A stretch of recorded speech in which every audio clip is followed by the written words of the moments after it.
आप देख रहे हैं इंडिया टाउन न्यूज, भारत की बात।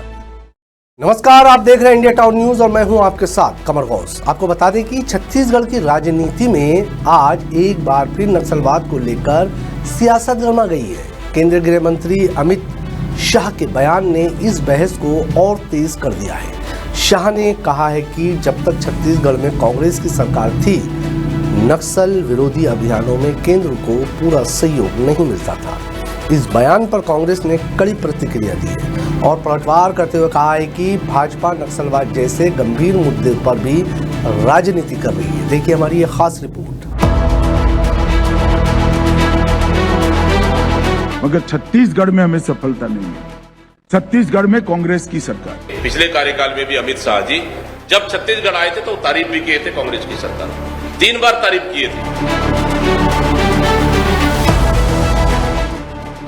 छत्तीसगढ़ की राजनीति में नक्सलवाद का मुद्दा हमेशा से अहम रहा है। राज्य के बस्तर, दंतेवाड़ा, सुकमा और नारायणपुर जैसे जिले लंबे समय तक नक्सली गतिविधियों से प्रभावित रहे हैं। बीते कुछ सालों में केंद्र और राज्य की सरकारों के संयुक्त प्रयासों से नक्सलवाद पर काफी हद तक नियंत्रण पाया गया है।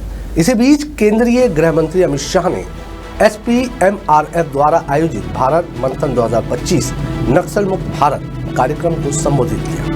इस दौरान उन्होंने कहा कि जब तक छत्तीसगढ़ में कांग्रेस की सरकार थी, तब तक केंद्र को संयुक्त अभियानों में अपेक्षित सहयोग नहीं मिलता था। शाह ने कहा कि भाजपा सरकार बनने के बाद सिर्फ 1 साल में 290 नक्सलियों को मार गिराया गया, जो इस बात का प्रमाण है कि केंद्र और राज्य के तालमेल से बड़ी सफलता मिली है। अमित शाह ने अपने संबोधन का video social media platform X पर भी साझा किया और लिखा, जब तक छत्तीसगढ़ में कांग्रेस की सरकार थी, संयुक्त अभियानों में अधिक सहयोग नहीं मिलता था। भाजपा की सरकार बनने के बाद नक्सलवाद पर निर्णायक प्रहार हुआ है। अभियान चल रहे थे, झारखंड में अच्छा चला, बिहार लगभग मुक्त गया, आंध्र प्रदेश तेलंगाना मुक्त हो गया, महाराष्ट्र मुक्त होने की कगार पर है, मगर छत्तीसगढ़ में हमें सफलता नहीं मिली। छत्तीसगढ़ में कांग्रेस की सरकार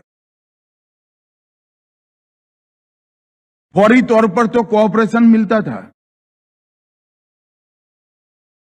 परंतु जो इनिशिएटिव संयुक्त अभियानों के लिए लेना चाहिए, वहां पैर कच्चे पड़ जाते। खैर, मैं कोई ज्यादा पॉलिटिकल बात नहीं करना चाहता, परंतु 2024 में वहां पर भारतीय जनता पार्टी की सरकार बनी। 2024 में अपने इतिहास के साल के इतिहास के सबसे ज्यादा 290 नक्सली को न्यूट्रलाइज करने का काम 1 साल के अंदर किया गया। गृह मंत्री के इस बयान पर छत्तीसगढ़ की कांग्रेस इकाई में नाराजगी है। प्रदेश कांग्रेस अध्यक्ष दीपक बैज ने पलटवार करते हुए कहा कि दिल्ली के बड़े नेता बयान बदलने में माहिर हैं। उन्होंने कहा कि कांग्रेस सरकार के समय बड़ी घटनाएं कम हुई, सड़क मार्ग दुरुस्त किए गए और नक्सल प्रभावित क्षेत्रों में विकास कार्य तेज हुए। बैज ने आरोप लगाया कि भाजपा सरकार केवल राजनीतिक लाभ लेने के लिए कांग्रेस सरकार पर आरोप लगा रही है। उन्होंने कहा कि गृह मंत्री विजय शर्मा तो रात के 2 बजे झीरम घाटी से गुजरते हुए रील बनाते हैं। उन्हें कांग्रेस सरकार को धन्यवाद देना चाहिए कि अब बस्तर में हालात इतने बेहतर है कि रात को भी यात्रा संभव है। इस मुद्दे पर कांग्रेस संचार प्रमुख सुशील आनंद शुक्ला ने भी अमित शाह पर निशाना साधा। उन्होंने कहा कि गृह मंत्री अपने पद की गरिमा के अनुरूप बयान नहीं दे रहे। शुक्ला ने याद दिलाया कि जब राज्य में कांग्रेस की सरकार थी, तब खुद अमित शाह ने छत्तीसगढ़ के दौरे पर कहा था कि नक्सलवाद समाप्ति की ओर है और राज्य सरकार केंद्र के साथ अच्छा सामंजस्य बैठाकर काम कर रही है। कांग्रेस नेता ने सवाल उठाया कि अमित शाह बताए कि तब उनका बयान सच था या अब क्या है, बयान बदलने में दोनों दिल्ली के दोनों बड़े नेता माहिर हैं।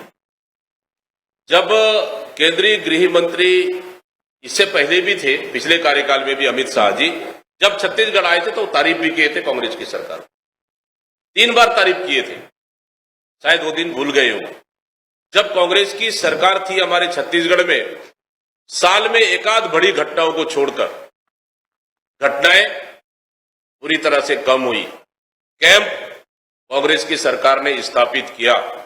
मेन रोड जो आने जाने को क्लियर नहीं था, वो कांग्रेस की सरकार ने क्लियर किया, जो आज भारतीय जनता पार्टी के नेता और मंत्री बाई रूट जा पा रहे हैं।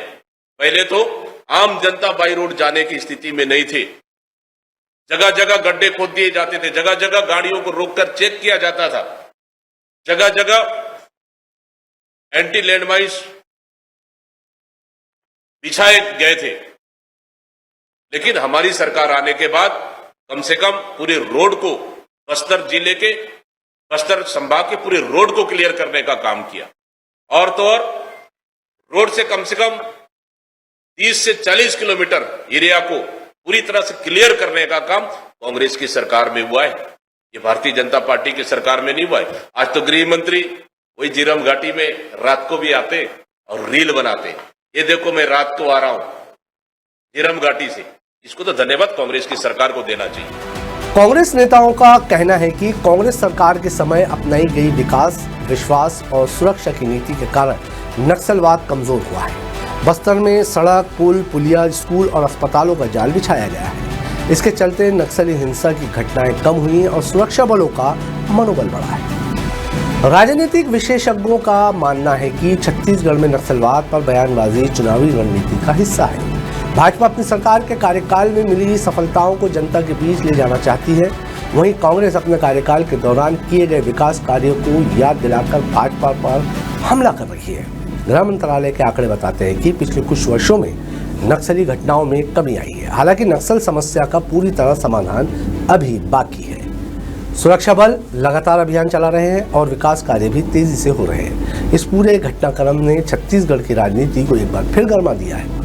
भाजपा इसे अपनी उपलब्धि बता रही है, जबकि कांग्रेस कह रही है कि नक्सलवाद पर राजनीति नहीं होनी चाहिए, बल्कि सभी को मिलकर काम करना चाहिए।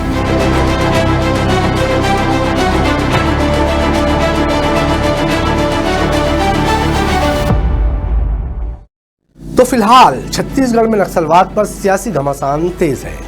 एक तरफ केंद्रीय गृह मंत्री अमित शाह कांग्रेस सरकार पर आरोप लगा रहे हैं, तो दूसरी तरफ कांग्रेस नेता पलटवार कर भाजपा को घेरने की कोशिश कर रहे हैं। आने वाले दिनों में देखना दिलचस्प होगा कि ये सियासी जंग कितनी आगे बढ़ती है और इसका राज्य की राजनीति पर क्या असर पड़ता है। नक्सलवाद पर डीसीए एक्शन और राजनीतिक आरोप प्रत्यारोप के बीच सबसे अहम सवाल यही है कि क्या ये मुद्दा विकास और सुरक्षा पर केंद्रित रहेगा या चुनावी राजनीति का हथियार बनकर रह जाएगा। आज की हमारी रिपोर्ट में फिलहाल इतना ही। मुझे दीजिए इजाजत और आप देखते रहिए इंडिया टाउन न्यूज, भारत की बात। नमस्कार।